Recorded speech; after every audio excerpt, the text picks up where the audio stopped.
Nas escolas, aprendemos que a proclamação da República foi um ato patriótico consolidado pela vontade do povo. Entretanto, a história é contada pelos vencedores. No caso, aqueles que destruíram uma das mais prósperas nações na época.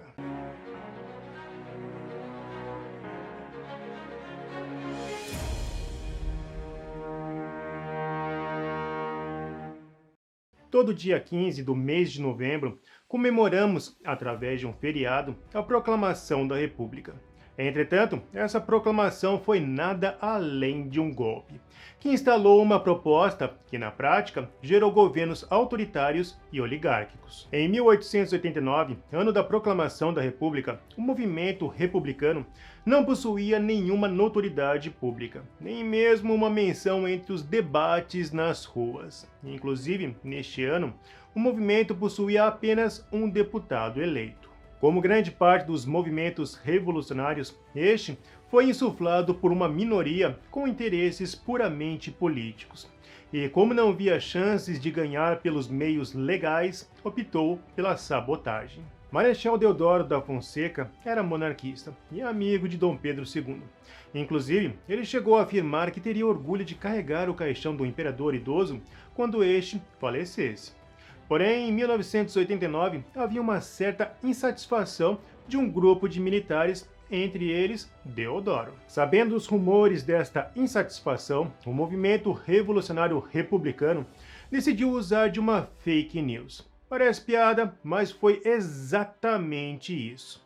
Eles espalharam boatos, inclusive usando de panfletos afirmando que Dom Pedro II decretaria a prisão de Deodoro. Na época, Deodoro caiu nesta fake news, acreditando fielmente que o decreto era verdadeiro, e afirmou que pusera na frente do exército para vingar-se das gravíssimas injustiças e ofensas recebidas. A intriga foi implantada perante a tropa assediada no Rio de Janeiro pelo Major Frederico Solon de Sampaio Ribeiro, que trabalhava com os republicanos. Uma missão nada honrosa para o militar. Mas, ao contrário do que afirma a história, no dia 15 de novembro, o Marechal Deodoro e sua tropa apenas demitiu o primeiro-ministro Visconde de Ouro Preto e ainda deu vivas a Vossa Majestade Dom Pedro II. Ao ser questionado pelos republicanos, ele apenas respondeu que não era a hora. Uma carta escrita naquele mesmo ano ao seu sobrinho republicano revelaria o pensamento do Marechal. Não te metas em questões republicanas, porque república no Brasil e desgraça completa é a mesma coisa. Os brasileiros nunca se prepararão para isso, porque sempre lhes faltarão educação e respeito. Dom Pedro II solicitou a presença do Marechal Deodoro da Fonseca. Entretanto, ele foi levado debilitado para a casa de sua esposa, Dona Marianinha, e curiosamente deixou de receber as pessoas com exceção do tenente-coronel Benjamin Constant, o ideólogo dos republicanos. A proclamação não foi um momento heróico pintado nos quadros.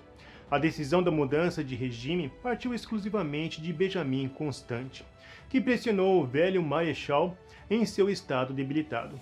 Em seguida, a família imperial foi exilada e na Europa ela comeu o pão que o diabo amassou.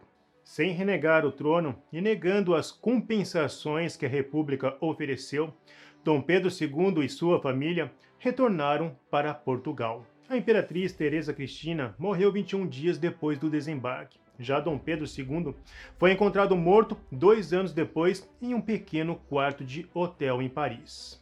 Com a morte de Dom Pedro, o Brasil perdia o líder mais culto e inteligente que já governou este país. Mais tarde, a família real passaria por outras provações na Primeira Guerra Mundial. Antônio, o mais novo dos 3 filhos da princesa Isabel, e Luís, o herdeiro, lutaram na guerra defendendo a Inglaterra e acabaram mortos. Já no Brasil, os interesses políticos mostraram que este sonho chamado de república era, na verdade, um mero pesadelo. Eleito indiretamente pelo Congresso Nacional e sendo um mero fantoche, Deodoro iniciou seu mandato sob fortes conflitos e uma crise de representatividade que culminou em recessão. Sem falar nas desastrosas práticas econômicas do ministro da Fazenda, Rui Barbosa. Diante a crise entre agosto e novembro de 1891, o Congresso tentou aprovar a Lei de Responsabilidade, que na prática reduziria os poderes do presidente. Como resposta, o movimento republicano propôs a Deodoro uma ação enérgica em 3 de novembro de 1891. Deodoro decretou a dissolução do Congresso, ou seja, havia um espírito ditador nos republicanos. Seu ato, o Manifesto à Nação, era nada mais do que um golpe dentro de outro golpe. Uma prática que seria comum na República Brasileira. E como todo ato revolucionário, este também terminou mal. Deodoro renunciou em leito e morreu no ano seguinte. A nossa república seguiu capenga, consolidada pela disputa do poder, onde os parlamentares eram definidos pelo seu número de homens armados, como foi o caso de Brizola, e não pelos seus argumentos. Política do café com leite. Depois, o golpe do caudilista Getúlio Vargas. Golpes dentro de golpes. As sombras de Getúlio, Juscelino Kubitschek e João Goulart. Regime militar e a redemocratização que elegeu filhos do caudilismo, onde o poder sempre foi mais importante do que o país. A República, a mulher vislumbrada nos panfletos republicanos, prima da Colômbia norte-americana e que vergonhosamente ainda carregamos no bolso, tornou-se uma meretriz. O símbolo feminino da liberdade da Revolução Francesa mostrou-se mais um agouro, revelando o que havia de pior na humanidade. E neste 15 de novembro, grande parte da população amarga pela República e sente saudade do poder moderador representado pela monarquia, que na essência não possuía desejo pelo poder, nem almejava o enriquecimento ilícito, e ainda custava muito menos que Brasília.